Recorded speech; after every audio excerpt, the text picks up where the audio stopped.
Hello there, everybody. In today's video speaking lesson, we are going to learn about persuasive speaking. I will start with the words of Joseph Conrad, who once said, He who wants to persuade should put his trust not in the right argument, but in the right word. The power of sound has always been greater than the power of sense. There is no need to explain it, it's quite clear. Now, what do I mean by persuasive speaking? Actually, if you are trying to get listeners to accept your point of view, then you are trying to persuade them. Even if you're delivering an informative speech, you're giving the impression that what you're saying is the right information on the topic, and that too is a form of persuasion.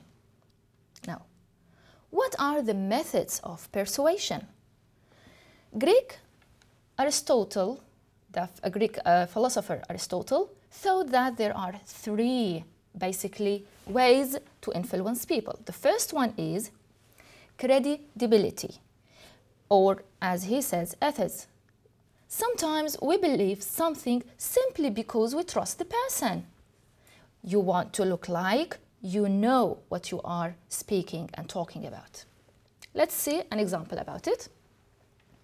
A shampoo commercial uses a person in a white coat who is described to be the chief scientist to explain why this shampoo is very good and wonderful to be used. So in this case, you as a person who is watching such a commercial, when you see this scientist telling you that this shampoo is useful, you will believe him because he is a scientist. This is what credibility means. The second method is emotional appeal or pathos. Sometimes we do things just because of a request of our emotions, whether those of compassion, fear, pity, anger, hope, and the like. For example, if you want to persuade people to donate some money, then you will try to work on their pity. Here is an example. For-profit colleges, that is colleges that seek profit and money. For-profit colleges are destroying higher education. Such a sentence, which is trying to persuade to avoid for-profit colleges, such a sentence appeals to the audience fear and values. The third method is rational appeal or logos, which is the use of argumentation. This category includes argument, data, statistics, and all type of reasoning. In this type, the speaker is trying to address the mind of the listener. When he is giving him facts and data, then he is addressing his mind. Check out this example. Research data demonstrates that, so once you hear research data, then you believe and you are persuaded that what information is following is true. So research data demonstrates that students who have attended for-profit colleges have a much higher debt load than students at private or public colleges. So here again, the speaker is trying to address your mind. How should you organize your speech to persuade people? Remember that the three main elements should be there: introduction, body, and conclusion. What should you include in the introduction? You, as a speaker, should use a technique that introduces the topic and captures the attention of your audience immediately. As we know, first impressions are important. Therefore, you should be creative and provocative, just a spider that is attracting its prey. You need to attract your audience to your web of thought. Now, what techniques may you use for your introduction? One technique is rhetorical questions. Such type of questions don't need any reply by the audience, but it provokes interest and it directs the audience to the topic. This question is a good example. Can students raise scores if they use mobile phones at school? Aren't cell phones a part of technology that all instructional theories and techniques are calling for? Of course, you will not expect one of the audience jumping and saying, yes, you're right. No need for reply. Another technique is challenging question. Now, just imagine that your audience is a mixture of men and women, and you raise such a question. Do you believe that women should stay at home, cook, clean, have and raise children instead of having a job? If you do, please raise your hand. Do you think that anyone will dare raise his hand? No, he is dead. Another technique is using a quotation.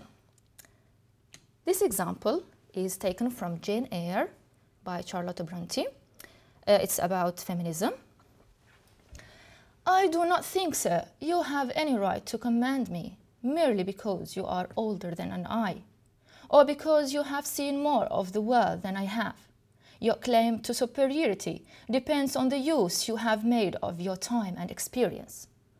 Such a quotation is a good introduction for your topic about feminism.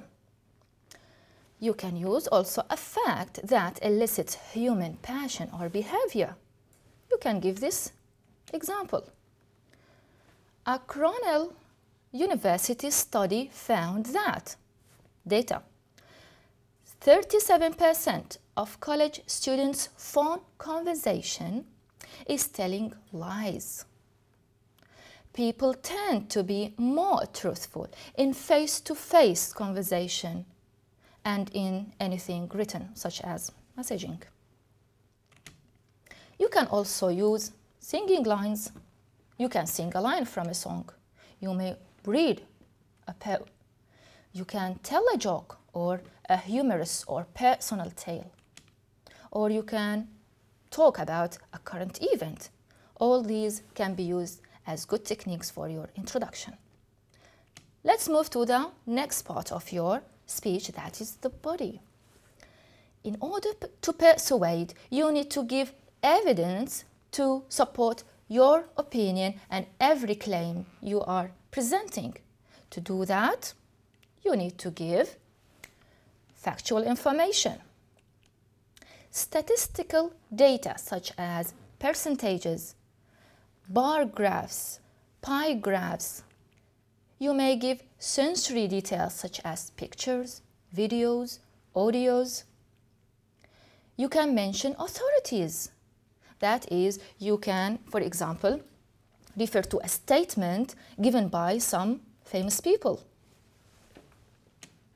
Remember that always give examples for all the facts that you are presenting. Finally, the conclusion of your speech. Emphasize the main arguments as they were outlined in the body of your speech, or summarize the main points, or use rhetorical question, quotation, or any technique that we already mentioned in the introduction. They are all effective to conclude your speech. As the speech concludes, the audience should be entangled in the web of your thought and persuasion. You need to know your audience. There are actually 3 types of people in your speech. You may find people who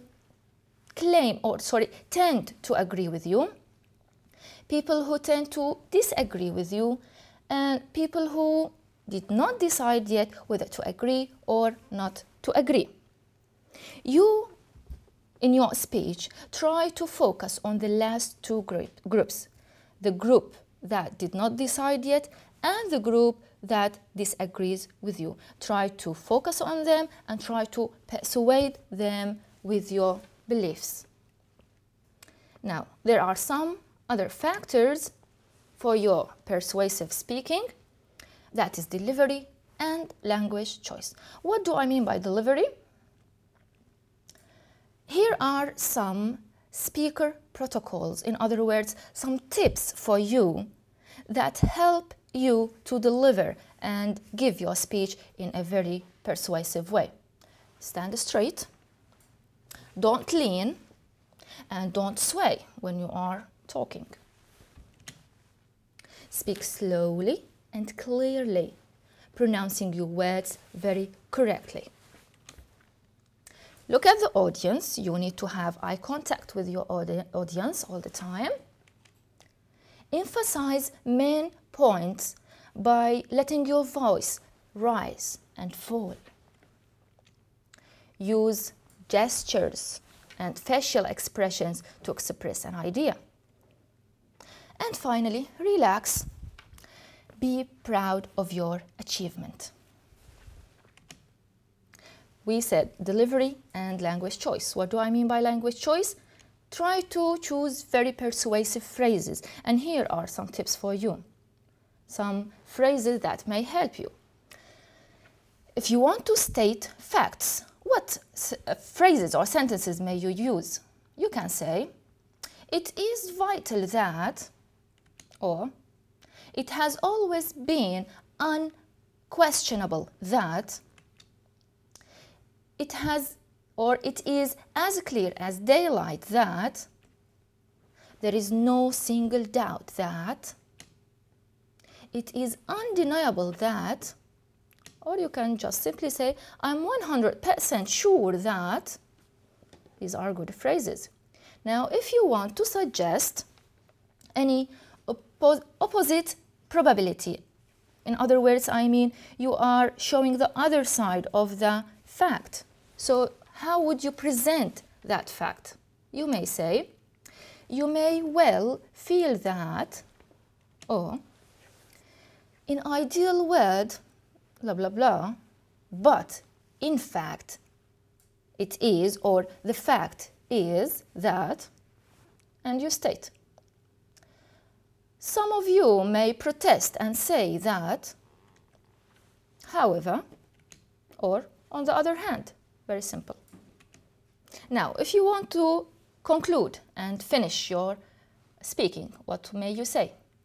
In conclusion, or to conclude, it follows from this that, to sum up, very simple.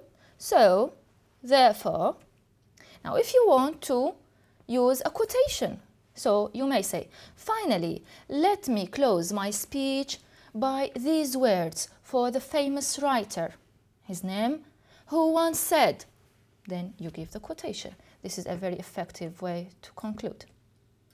Now, we have now here an exercise. It's persuasive speaking on how to persuade someone to quit smoking from an ex-smoker point of view. You need to follow these main points. You need to have these main points on quitting smoking. You need to explain the negative aspects. You need to state facts and statistics, and you may compare your life when you were smoking and after quitting. This is very simple and very easy to deal with paragraph. Now, this is an example for an introduction in which you may use a personal tale. Now, check out. When I was a little child, I have always thought that smoking means manhood, power, coolness, and superiority. I used to imitate my dad by using a pencil as a cigarette and pretending to smoke. But after 5 long years of inhaling that poison, I came up with the conclusion that smoking is another way of committing suicide. So in such introduction, of course, you will attract the audience to you by using this personal tale. Here is another example by using a quotation. Ladies and gentlemen, allow me to start with the famous words of the famous star, Bill Nye, who once said, "One of the great regrets of my life is that I smoked. If I could say anything to anybody starting out in life, it would be, whatever you do, don't smoke." I have had to recover from that and been lucky that I have been able to stop. Now, then after the introduction, of course, you will support your persuasive speaking by giving statistic data and facts. This is an example for a paragraph in your body. Researchers, not here that you have started with researchers, here you are addressing the mind of your audience. Researchers have shown that there is enough nicotine in 4 or 5 cigarettes to kill an average adult if eaten whole. Most smokers take in only 1 or 2 milligrams of nicotine per cigarette, however, with the rest being burned off. Additionally, scientists found out that cigarette smoke is a major source of benzene, which is a known cause of acute myeloid leukemia. Now you can give more examples. Statistics, not here, statistics show that every 8 seconds a human life is lost because of tobacco use somewhere in the world. That means approximately 5 million deaths annually. More facts? Okay. Not to mention that you spend thousands of money. Let's say, and here you are giving example. Let's say that cigarettes cost you about $6 per pack. Now, if you smoke a pack a day, that would be 42 a week, 180 a month, $2,016 a year. That's insane. Moreover, people hate your stinky smell and breath, and they just run away from you. I still remember the times when I had to stand in the rain and snow just to inhale that poison, while everybody else was enjoying the warmth inside malls and buildings that did not allow smoking. So in this last part, you are addressing the emotional appeal, that is fear specifically. Now, if you come to the conclusion, you may use, for example, personal experience, such as this. I should have quit earlier, but at least I have been done with smoking for a long time now, and I've never considered going back to it. Another example, again, you are using emotional appeal, that is passion and fear. The first part is passion and the second one is fear. But now, my life is just a paradise. I can climb stairs like a smooth breeze. I enjoy play tennis, riding bikes, and running with clean, healthy lungs. I can sleep peacefully without having nightmares of dying of heart disease, lung cancer, chronic bronchitis, emphysema. In short, I'm enjoying a perfect life. But remember to have a strong introduction and conclusion. You can use rhetorical questions, quotations, short tale or joke. Have strong body and always support it with facts, statistics, and examples. You have to have good delivery, standing straight, speaking clearly, using right intonations, eye contact with your audience, body language, and face expressions. And you need to have a strong language. And remember to use ethos, pathos, and logo. That's all for today's lesson. I hope you learned something about persuasive speaking. Wish you all the best. Goodbye.